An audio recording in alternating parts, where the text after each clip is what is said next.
Hello students, now in this video we are going to discuss some properties of cyclic groups.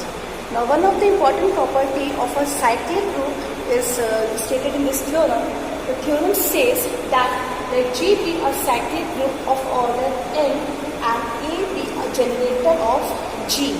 Then A to the power n is a generator of G if and only if greatest common divisor of n and n is 1. That means what this theorem says कि यदि कोई G आपको cyclic group दिया गया है जिसका कि order n है और यदि G ग्रुप का जनरेटर कोई एक एलिमेंट A है तो हम G के और जनरेटर्स बता सकते हैं क्या होंगे. तो G के और जनरेटर्स होंगे A to the power n element या A to the power m G का जनरेटर होगा if and only if HCF या greatest common divisor of m और n जो है वो इसके बराबर हो जाए 1 के बराबर हो. That means m and n are relatively prime numbers. तो हम कह सकते हैं कि A to the power m भी G का जनरेटर होगा. सो हम ये समझ सकते हैं कि यदि कोई ग्रुप का ऑर्डर आपको दिया गया है, ठीक है, तो order of its generator is also equals to n.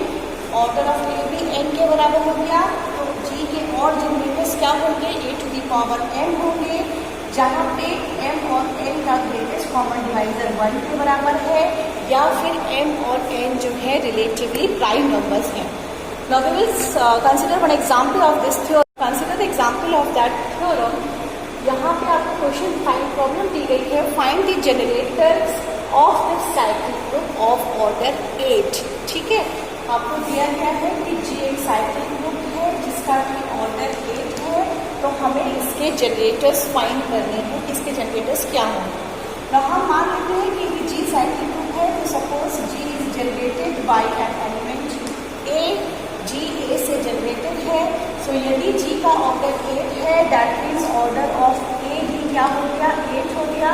That means we can say that A to the power 8 is equals to E by the definition of order of an element. Now since G cyclic है, A उसका generator है तो G के elements को हम एक integral powers में express कर सकते हैं. That means we can write the elements of G as G is equals to A to the power 1, A to the power 2, A to the power 3, A to the power 4, A to the power 5, A to the power 6, A to the power 7 and A to the power 8 is equals to 1. A to the power 1 where A is equals to E, that is the identity element. So these are the elements of G. अब हमें find करना है कि G के generators क्या होंगे. तो हम लोग उसी थ्योरम को यूज़ करेंगे. उस थ्योरम के हिसाब से क्या है कि यदि A जनरेटर है G का तो A की पावर m जनरेटर होगा यदि m और n का ग्रेटेस्ट कॉमन डिवाइजर 1 हो. तो यहाँ पे आपको m दिया गया है तो हमें m फाइंड करना है कि क्या होगा. मतलब वो नंबर्स फाइंड करने हैं जिनका ग्रेटेस्ट कॉमन डिवाइजर 8 के साथ 1 होता है. So we can easily see that 1, 3, 5 and 7 are relatively prime to 8. Are relatively prime to 8. इनका 8 के साथ ग्रेटेस्ट कॉमन डिवाइजर हमको क्या मिलता है 1 मिलता है. So by that theorem we can say that the other generators of this group will be A to the power 1, A to the power 3, A to the power 5 and A to the power 7. So the total generators of this group are A की power 3, A की power 5 and A की power 7. These are the generators और वो हम लोगों ने इस theorem की मदद से बहुत आसानी से निकाल लिया. इसीलिए वो थ्योरम बहुत यूज़फुल है क्योंकि उससे हमें ये पता चलता है कि यदि कोई साइक्लिक ग्रुप है तो उसके कितने जनरेटर्स होंगे. ठीक है, is it clear? Now we will consider now some another property of. Now the next property of cyclic groups is every cyclic group is abelian. That means if G is any cyclic group then this group is abelian. So इसे proof करने के लिए हमें सिर्फ ये show करना होगा कि G में कम्यूटेटिव प्रॉपर्टी होल्ड करती है. ना हमें दिया गया है कि G एक साइक्लिक ग्रुप है. सो हम मान लेते हैं कि G is generated by some element A of G now G A से जनरेटेड है, दैट मीन्स जी के एलिमेंट्स को हम ए की इंटीग्रल पावर्स में एक्सप्रेस कर सकते हैं. Now what we have to show, we have to show that G is abelian. G is abelian.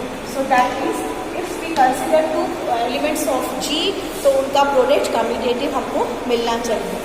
So let x and y be two elements of two arbitrary elements of G.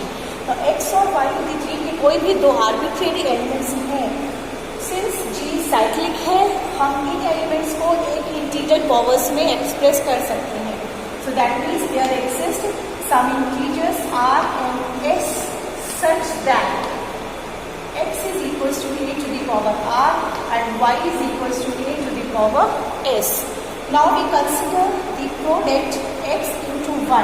Now x into y is a to the power r into a to the power s, which can be written as a to the power r plus s.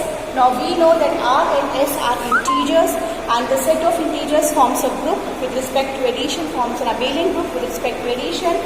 That means this is commutative. So a to the power s plus r, a to the power s plus r can be written as a to the power s into a to the power r, and a to the power s into a to the power r means y into x. That means we have to xy is equals to y into x, where we have to xy is equals to y into x, where x and y were the arbitrary elements of G, and thus we have proved that G is abelian. So this proves the property that every cyclic group is abelian. Her cyclic group abelian होता है. Now अगले video में हम लोग next properties पढ़ेंगे.